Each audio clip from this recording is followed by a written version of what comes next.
साल की बच्ची से प्रधानमंत्री को नहीं करना चाहिए। बहुत ही दुर्भाग्यपूर्ण है 15 साल की बच्ची को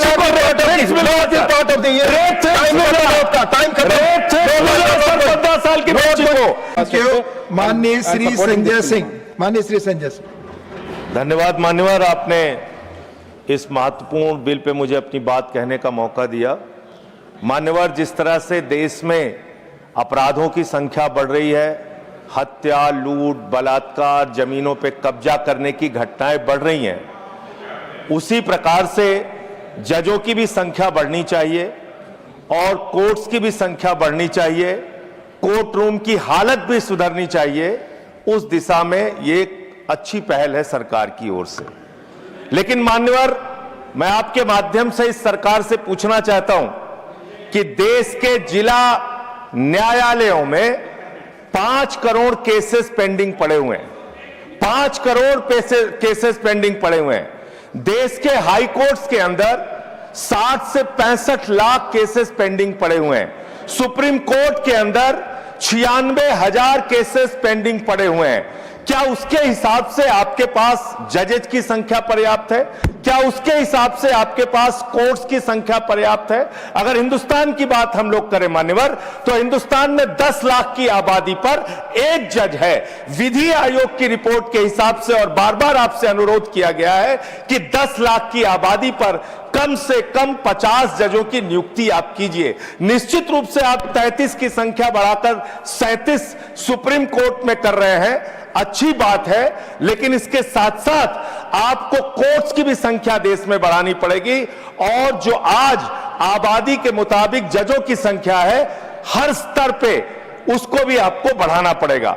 मान्यवर, मैं आपके माध्यम से यह सरकार से पूछना चाहता हूं, कांसीराम जी का नारा था, जिसकी जितनी संख्या भारी उसकी उतनी भागीदारी।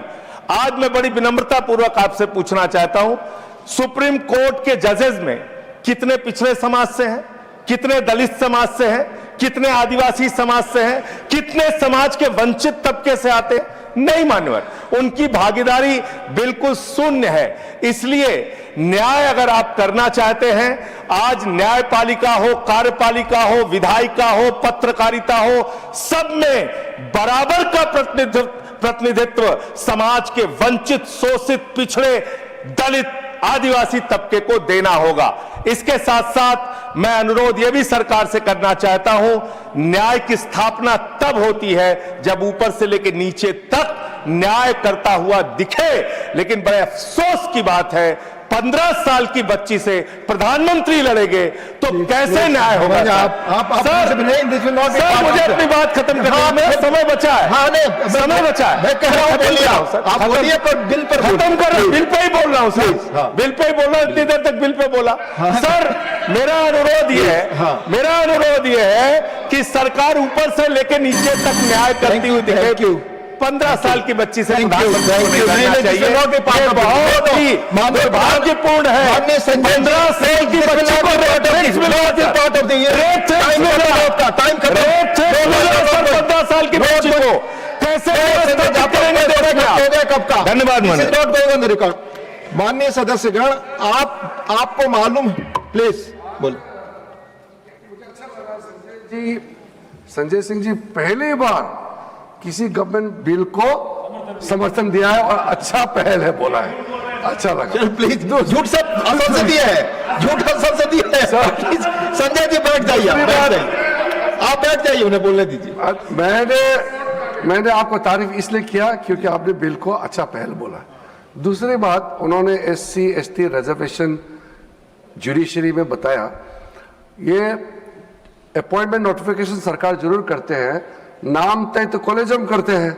वहां SC ST का नाम अगर कॉलेजम नहीं भेजेंगे, सरकार अपने आप से नाम ढूंढ करके अपॉइंट कर नहीं सकता है।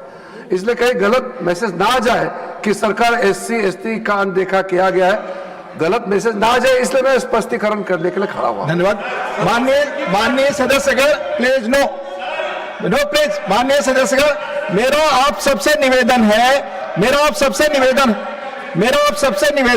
एक मिनट, मेरा आप दोनों बैठ जाए, it is not going on record. No, नहीं, नहीं नहीं, माननीय सदस्यगण, आप सभी अच्छी तरह जानते हैं कि बड़े पदों पर बैठे हुए लोगों के बारे में कोई टिप्पणी करना चाहते हैं तो सब्सटेंसिव मोशन लाना चाहते हैं। आप ये रूल से अवेयर होते हुए भी आप ऐसा करते हैं, दुर्भाग्यपूर्ण है। प्लीज, माननीय श्री